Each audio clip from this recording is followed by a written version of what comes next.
Hello friends, and welcome to Adventures in Pixieland. We are in Bible study. We're in part 1 of it. We are in the book of Matthew, chapter 7. We're going to read all of chapter 7, which is 1 through 29, I believe. So let's just jump right in. Chapter 7, verse 1, judging others is what this is called. Do not judge, or you too will be judged. For in the same way you judge others, you will be judged. And with the measure you use, it will be used to measure you. So if you're judgmental of people in this subject or that subject matter, you need to be perfect in that. Because otherwise, you don't really have the right to say anything. Really, we're just not supposed to judge anybody ever, which is really the answer. Because perfect. Ooh, that's rough. Perfect. Humans don't really, Jesus did perfect. The rest of us do the best we can. So, verse 3. Why do you look at the speck of sawdust in your brother's eye and pay no attention to the plank in your own eye? Like, why are you minding somebody else's race? How can you say to your brother, let me take that speck out of your eye, when all the time there's a plank in your own eye? You hypocrite. First take the plank out of your own eye, and then you will see clearly to remove the speck from your brother's eye. Like, tend to your own self and make sure your life is in order and you're doing well and you're spiritually mature and you're and then you can go help other people. Like, you're not perfect. So focus on your own work, and when somebody comes to you with help, then you help them. Don't go running around to them and being, like, he doesn't like it, is what he's saying. He doesn't like that. So knock that off. It's like toddlers and stuff. Verse 6, do not give dogs what is sacred. Do not throw your pearls to pigs. If you do, they may trample them under their feet and then in turn and tear you to pieces. So, he's saying you don't have to make any sacrifices to anybody or for anybody that is, not actually living the words they say, the holy life that they claim to say. He's really talking about the Pharisees here. That's what he's saying. You don't have to go there if you don't want to. Your soul is sacred. Don't give it to other people, right? Ask, seek, and knock. Verse 7. Ask, and it will be given to you. Seek, and you will find it. Knock, and the door will be opened to you. For everyone who asks receives. He who seeks finds, and to him who knocks, the door will be opened. Which of you, if the son asks for bread, will give him a stone? Or if he asks for fish, will give him a snake? If you then, though you are evil, know how to give good gifts to your children, how much more will your Father in heaven give good gifts to those who ask him? So in everything, do to others what you would have them done to you. Therefore, this is the sum up of the law and the prophets. Yeah, treat others how you want to be treated. Don't act like you can treat them like they're less than you. That's really what you're meant to learn from the Old Testament. You're meant to learn from the mistakes that the kings and everybody was making. So when you need something, ask him. Pray to him, ask him, and then wait. Now, it's not saying don't do any work towards not coming in, but trust your instincts on what you're supposed to work on in any one moment, because he'll let you know what you got to do to get that thing. And then he'll do his part and rearrange stuff up there. He does that. But you got to have faith in him. You got to ask him, and then not go run around and ask a bunch of other people. This is not a multiple people situation. Pick. You know, he's really asking you to pick. He's asking you to pick him. The narrow and wide gates. Verse 13. Enter through the narrow gate, for the wide gate is broad, and the road leads to destruction, and many enter through it. But small is the gate, and narrow is the road that leads to life, and only few find it. There's a highway to hell, and a narrow footpath to heaven. And the narrow footpath to heaven comes with trials and troubles and tribulations, and could be fraught with danger, and you have to be willing to not need to know what's going to come next, but to do what your insights and your instincts, from a healed state, in a calm state, intentional is the best way to think of it. Being mindful and intentional, planning out your actions, stopping and thinking, responding, not reacting. Reactions is instantaneous. It's like catch the baby before it falls, slam the foot on the brakes, swerve at the last minute, zig not zag. Those are all reactions. Usually you're talking about danger and life and death situations. The rest of life, response. Now I'm going to use a phrase that I did not come up with.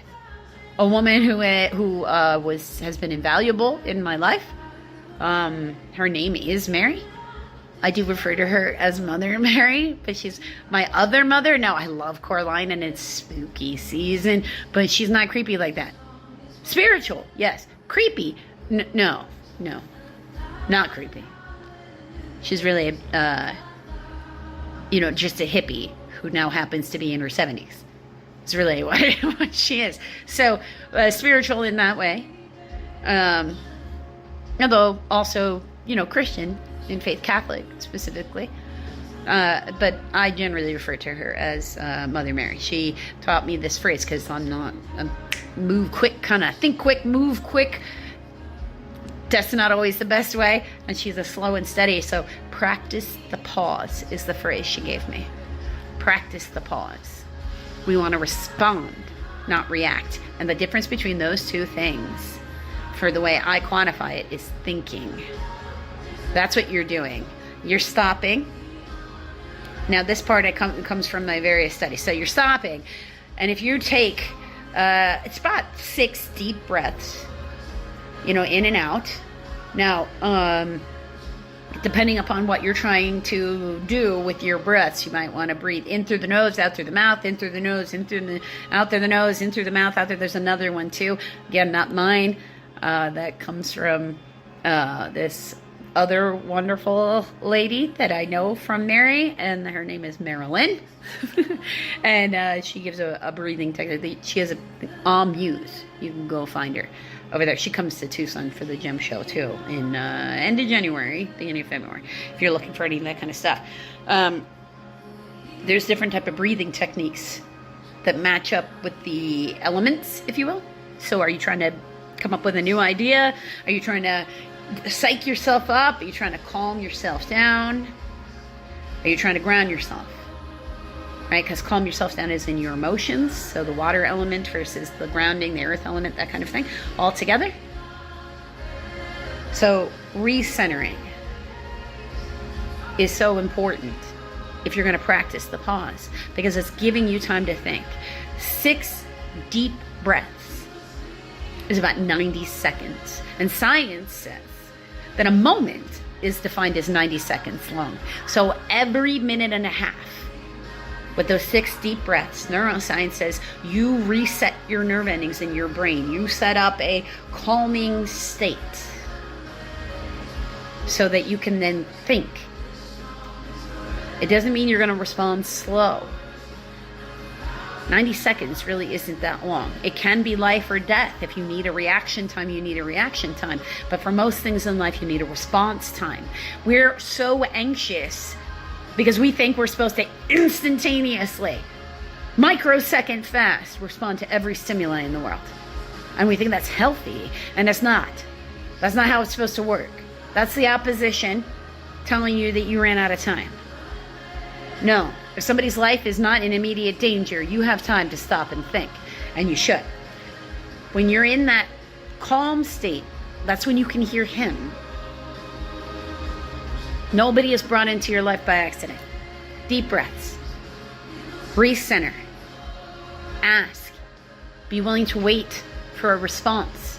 Anybody who wants to rush you and right that moment, it tells you that you don't have time when somebody's life is not literally in danger. Right? Because everything else is stuff. Living beings are the only things that cannot be replaced when destruction happens. Everything else is stuff.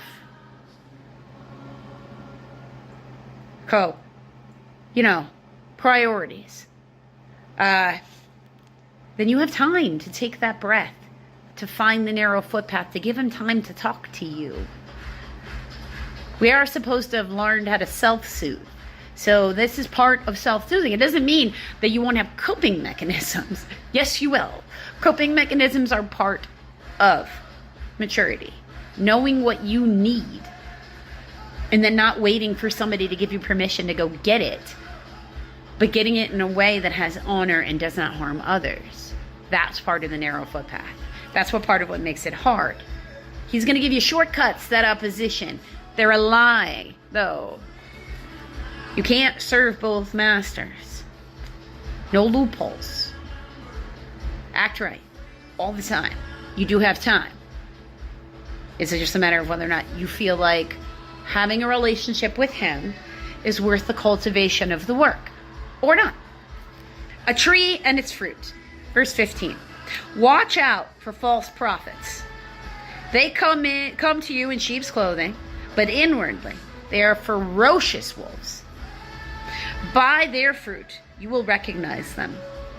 Do people pick grapes from thorn bushes or figs from thistles? Likewise, every good tree bears good fruit, but a bad tree bears bad fruit. A good tree cannot bear bad fruit, and a bad tree cannot bear good fruit. Every tree that does not bear good fruit is cut down and thrown into the fire.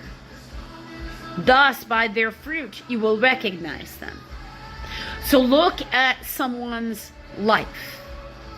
Look at their life. They're not with your preconceived notions of status based upon whatever this garbage this world out there wants to throw at you. Because honestly, the opinions of this world and what makes somebody a good person or a bad person, if you're paying attention to what's going on, is we're finding the people that we have thrown up there like we're supposed to worship people, other people, which we know we're not,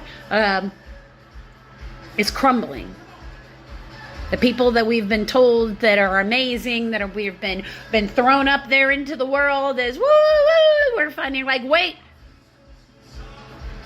they were doing shady stuff to people? Yeah, for a long time. That's been going on for a real long time. This is not new. Okay? Because we're still trying to make people have privilege instead of seeing everybody in equity and equality. We're supposed to have both equity and equality, not one or the other. Using equity to get to equality.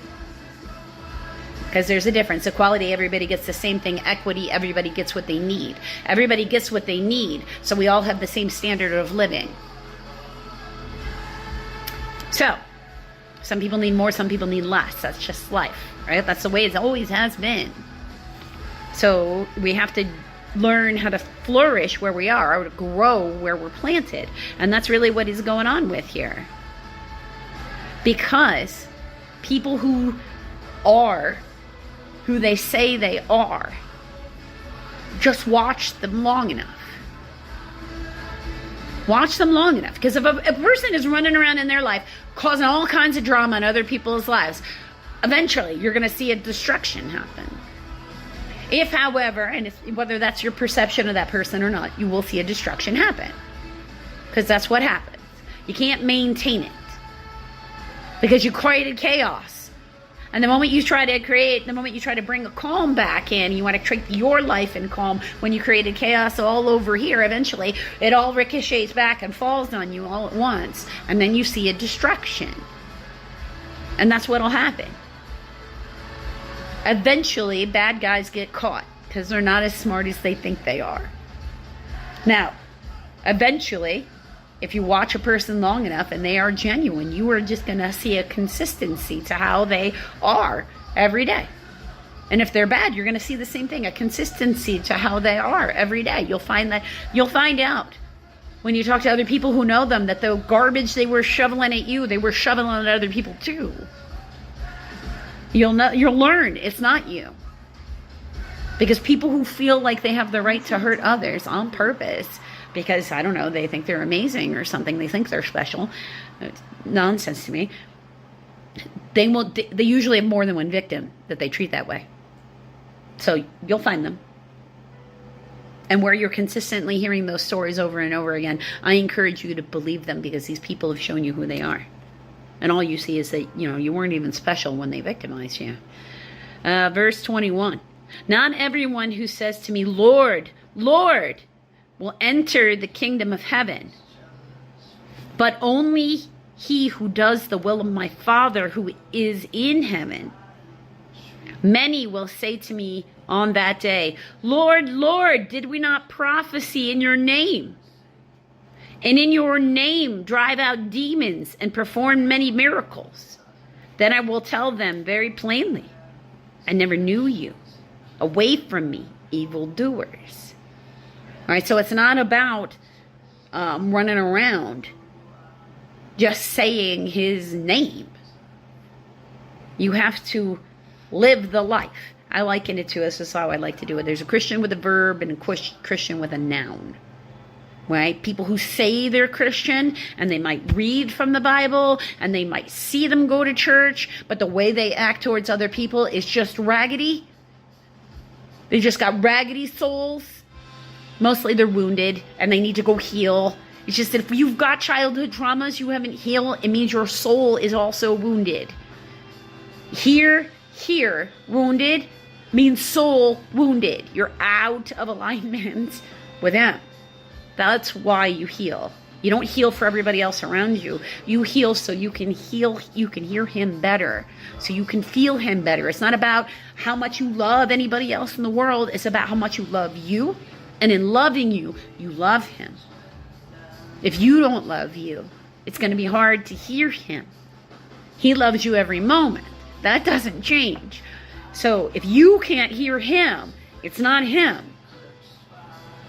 It's your unhealed traumas that you have to go take care of. He's saying that it doesn't matter how much you use his name out there in the world. If you are not treating people the way he wants us to treat people, dignity, compassion, grace, gentleness, love, uplifting, healing, not when it all costs, tear you down, but it's just business. What's the matter? Can't you take a joke? No, you're trying to wound or traumatize. That's the opposite of what he wants. He said, love one another, an unconditional forgiveness. Is that a challenge? Yes. Gotta tell you, it means you gotta be way stronger. You got to be prepared in a moment's notice before you're ready on an emotional plane to take that deep breath and take that chance to connect with that person who really might owe you an apology, so that you can have that communication, so that wound can be healed. Or you got to take that chance that that wound will never be healed with that person, and your job is to isolate yourself from them, regardless of who else in your life it upsets, and go heal you without them. And if you wait long enough to make a decision on that, the decision will be made for you. And you will never see that person again. Whether that's a good thing or a bad thing for you is up to you. The wise and the foolish builders. Verse 24. Therefore, everyone who hears these words of mine and puts them into practice, like a wise man who built his house on the rock, like Peter, then rain came down, the streams rose, and the winds blew and beat against that house, yet it did not fall, because it had its foundation on the rock. But everyone who hears these words of mine and does not put them into practice is like a foolish man who built his house on sand, like the tower that falls. The rain came down, and the stream rose, and the wind blew and beat against that house, and it fell with a great crash. If you rely on, the will and the word of this world to justify how you should be acting, then you might as well have built that house on sand, because that's how much faith you actually have in him. You're relying on the law of man to justify you, rather than treating people nice. Verse 28. When Jesus had finished saying these things, the crowds were amazed at his teachings, because he taught as one who had authority and not as their teachers of the law. Like he felt he had the right to contradict the law. And of course he did. He's the Messiah. So, until just a little while from now, friends,